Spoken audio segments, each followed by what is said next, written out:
Hi, welcome back to my channel. My name is Allie. I whipped out the Where's Waldo shirt for this one. I can't shut up about it, but I'm going on a trip very soon. Actually, I should be on it as this video is out. And so I want to talk about all the books that I hope to at least start while I'm in Florida for 6 weeks. For some reason, I have it in my head that I'm going to be reading so much on this trip, which makes no sense because I'm there to hang out with my friends and family. Like, why do I think I'm going to be reading? If I do end up reading a whole bunch, I'm going to be doing weekly updates, like maybe on a Saturday, like weekly reads. One book I know I will be reading is A Night to Surrender by Tessa Dare. This is a historical romance, and I'm actually co-hosting for the Big Bad Booty Bitches book club. I'm so excited to go on there with Aaliyah from The Library Dweller. It's going to be on December 3rd, I believe 3 p.m. Eastern Standard Time. Definitely subscribe to Aaliyah's channel so you can get notifications of when that live is going to be in your time zone. I'm pretty sure I have read a couple Tessa Dares before, and I always have fun with them. This one is about, I think, like enemies to lovers. We follow Victor and Susanna, and Victor has come to this place because he's a man and he probably owns it, whatever. He has to build a militia, but all of the people that live there are spinster ladies, and they want nothing to do with these militia dudes. So Susanna is sort of the leader of this spinster group. I feel like I shouldn't be saying spinster. It feels offensive.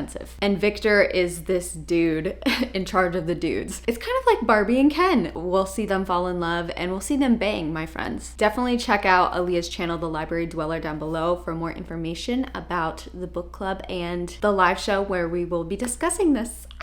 There's a couple new releases I am most likely going to read in December. It's Never by Jessa Hastings. This is a retelling of Peter Pan, and apparently Jessa Hastings, she's the author of Magnolia Parks, which I have a love-hate relationship with that series. I've read 3 of them now, but it makes so much sense when you find out that Jessa Hastings' first ever story that she wrote and she thought about was Peter Pan, like a Peter Pan retelling, because Magnolia Parks is very much Peter Pan coded when you really think about it. I'm expecting a toxic ass relationship, probably many different relationships in this one. I'm expecting beautiful writing, which is why I keep on with the Magnolia Park series, because I just love the writing. And at least if I'm getting some toxic bullshit, like really frustrating time, at least it's going to be in a fantasy world this time. There's going to be mermaids, pirates, all that sort of thing. And I'm honestly very, very excited for this one. Of course, Heartstopper Volume 5 is coming out. I haven't read anything like about the synopsis or anything because I know I'm going to read it. I know I'm going to love it. And did I read this correctly? Did I make this up? Is this the final one in the series? Wow.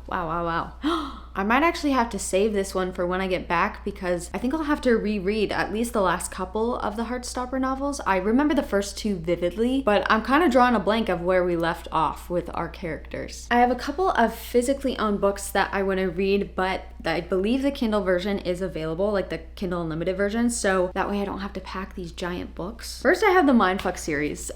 This has been on several TBRs, and I don't know why I'm putting it off, because I've heard nothing but great things about this. And when I say great, I mean that people say that's just a page turner. It's really addicting. There's lots of drama. It's just very unique and unforgettable, and I don't know why I've been putting it off. I think I could not tell you, actually. If you haven't heard about this series, it's about an FBI agent who is trying to solve this murder mystery, essentially, and the serial killer that's murdering these people. It's a romance between that FBI agent and the serial killer, and he has no idea, obviously, that she's the one killing all these people. I think she's gone through some really traumatic shit, so we're gonna learn more about why she's doing all this, because I think she has a purpose. It's giving like Rosalie from Twilight vibes, you know what I mean? I'm just so ready to read this. Even if I don't like it for some godforsaken reason, I just want to have read this book because it's getting ridiculous at this point. And then I hope to read Powerless by Elsie Silver. This is the 3rd book, I believe, in the Chestnut Springs series. This is like a small town Canadian ranch romance. The first 2 books in the series, I both gave 4 stars, which is a pretty high rating for a romance for me. I found them both very wholesome, and the main characters are simpy, and I just eat it up. This one, I actually have started it. I don't even know what page I'm in. Maybe like 50 pages in. It's a best friends to lovers romance, but it sort of reads reads like a second chance because at the point they are at as adults, they're already so deeply in love with each other and they're both slightly aware of it. And so because as far as I had seen at that point, there were no flashbacks or there was no like alternate timeline showing them falling and having all these feelings, I felt so cheated. I want to see them actually fall in love, not just start having sex. So I hope it goes more into, I don't know how they can fix that without going into like some sort of timeline jump. Maybe we'll get it at some point, but I hear so many people rave about this one in particular. So it's got to be good even if I'm cheated out of that first falling in love revelations that these characters have with each other. I'm just gonna go along and have a good time at the ranch with my buddies. Why did I say that so cringy? I'm sorry. I'm like so hyper right now, so I need to calm down. I also want to bring a sequel to a book just because I always find it so awkward to read sequels and put them in booktube videos, because if you haven't read the first one, I can't even really talk about the second one. And so I'm going to use this opportunity, because I won't be vlogging, to read The Wicked King. This is the second book in the Cruel Prince series by Holly Black. I think it actually has another name. It's called the Folk of the Air series, but like it's the Cruel Prince series. Come on. I don't know what's going on in here and I don't want to spoil anything for the first book, but I did give the first book, The Cruel Prince, like a 4, maybe a 4.5 stars. It was very cool.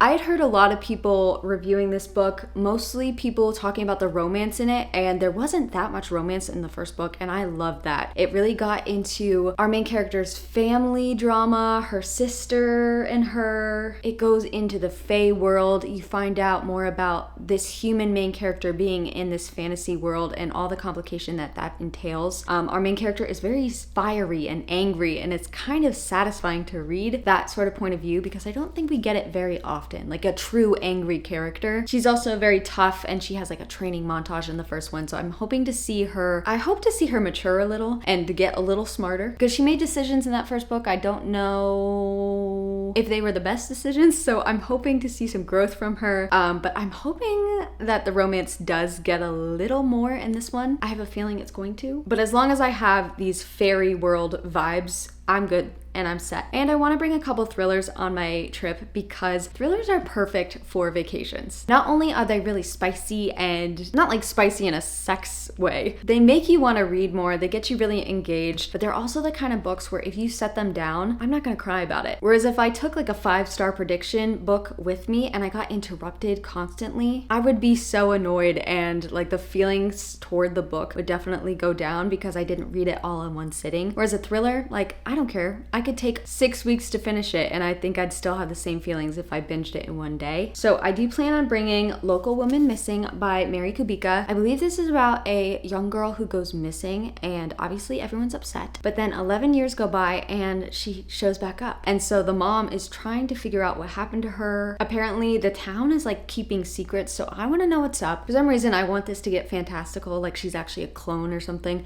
I don't think it's going to be one of those books, but you never know. That would be amazing. And then we have The Silent Patient. This has been on a couple TBRs as well, and it's all about this woman who ended up stabbing her husband in the face 5 times and then never spoke again.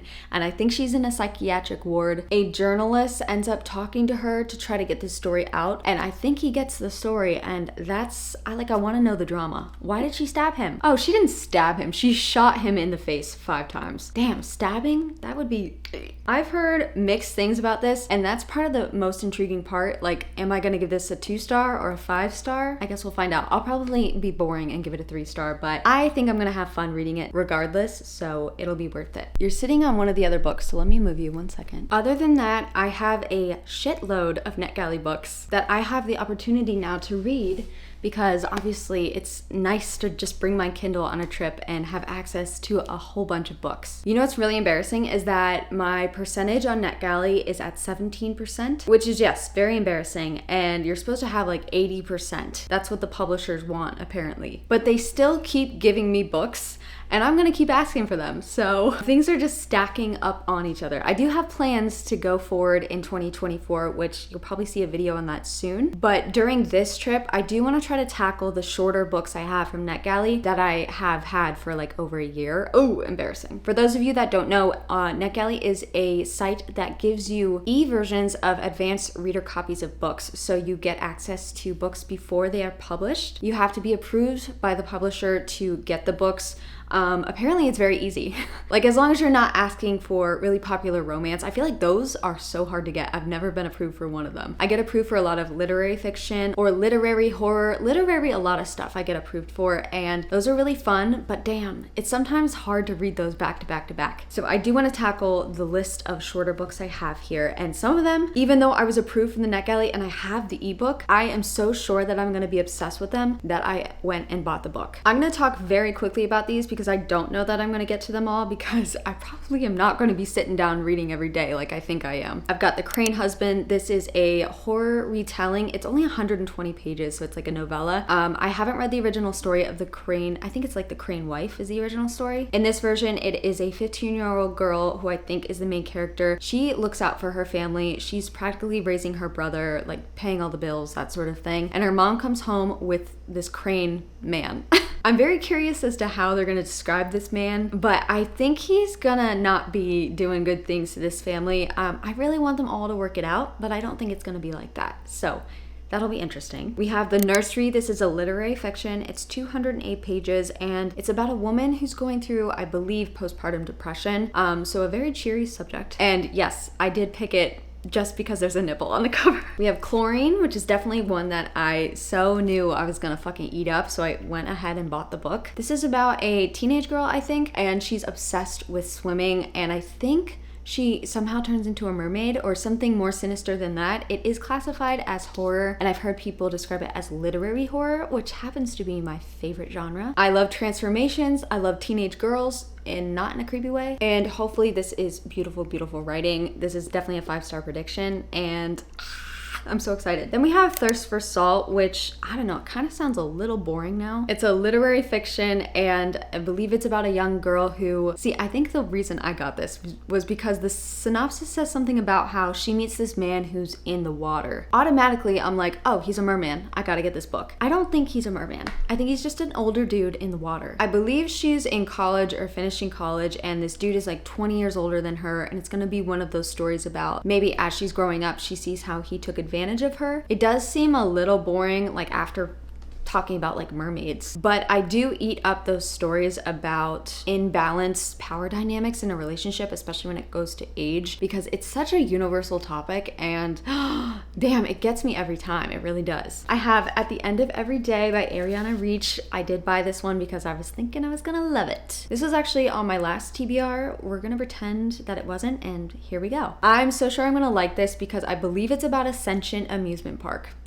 That's all I want to say. Then we have Chrysalis, also on my TBR last month. This was one that I was so hoping is going to be fantastical, but I don't think it's going to be. I think it's just going to be literary fiction. It's described as a woman who goes through a transformation. It sort of sounds like she's just going through something mental, maybe changing her appearance, maybe after some sort of traumatic thing happened. I don't really know. It does say though that there's an explosive ending, which makes me hope that some weird shit is gonna go down. We'll see. I think it's really bad that I'm like going in it hoping for something that it's probably not going to, because I'm setting myself up for disappointment. So at this point, I'm going to tell myself, no, she's just going to heal. That's what's gonna happen, okay? Then we have Island City. I have to look this up because I completely forget what this is about. The cover is so menacing, and that's probably why I asked for it. Oh, no. Okay, this is a book where I believe a woman is just telling stories in a bar, and I absolutely love books where people are telling stories in the story. It's like storytelling within the story. Oh, I eat that up. It sounds like it's gonna be a real bummer because she talks about her sister getting assaulted, her dad getting cancer, then Alzheimer's, then cancer again. But I guess she's getting drunker and drunker as she's telling these stories, so it starts getting super weird and unsettling. It's the full portrait of a person even as the image blurs and fades. It's a booze-soaked monologue. Oh, that sounds so cool, just the way it's written. And there are only 55 ratings of this on Goodreads, which makes me want to read it even more for some reason. I also have Ripe, which, I should have just bought this because the cover's so gorgeous. This is another literary fiction, but I actually think this one might get fantastical. It's about a woman who works in this cutthroat Silicon Valley job. It's like mostly men there, and they're probably horrible. I think her boss somehow talks her into getting pregnant, and the way it was described makes it sound like, I don't know, like Elon Musk is asking you to have some robot baby or something. I don't know. The intrigue on this one is just, ooh, it's up there. I don't know what to expect, and that's why I'm so excited to read it. And then I have 3 short story collections that are under 300 pages. These 2, I believe, are just gonna be contemporary stories. And then this collection of short stories, The Last Catastrophe, I believe it's science fiction. Why did I say that weird? Sci-fi stories. Goodreads just crashed, hold on. One story is about a girl who grows a unicorn horn, and it complicates her small town friendships. A young lady on a spaceship bonds with her AI warden. That sounds like a story for me because I'm practically in love with my ChatGPT. I just hope they're fun and maybe a little sad, but like mostly fun. We'll see. I think those are all the books I have planned right now. Obviously, I change my mind every 2 fucking seconds, so you never know what I'll be reading. Kindle Unlimited will be at my beck and call on this trip, but also my library loans, which could come in at any moment. So definitely stay tuned. I'm really, for some reason, I'm so sure I'm gonna be reading so much. Hopefully we'll have weekly like roundups. I don't know if I wanna do it vlog style or just like wrap-up style. If you happen to have a preference on vlog style versus wrap-up style, definitely let me know down below and I will put that into consideration. I'm gonna be with family and I don't know how like comfortable I'm gonna be vlogging in front of them, so we'll see. Let me know down below what you're gonna be reading. Do you feel pressure to like wrap up series or finish certain books by the end of the year? I feel like I'm so comfortable pushing things on to the next month or the next year because I'm so sure that I'm gonna be meeting all my goals in the future. I have such confidence in future Allie, but she's always let me down, so damn, that was a little depressing, but I have high hopes for us. I should really shut up. I'll see you guys soon. Goodbye.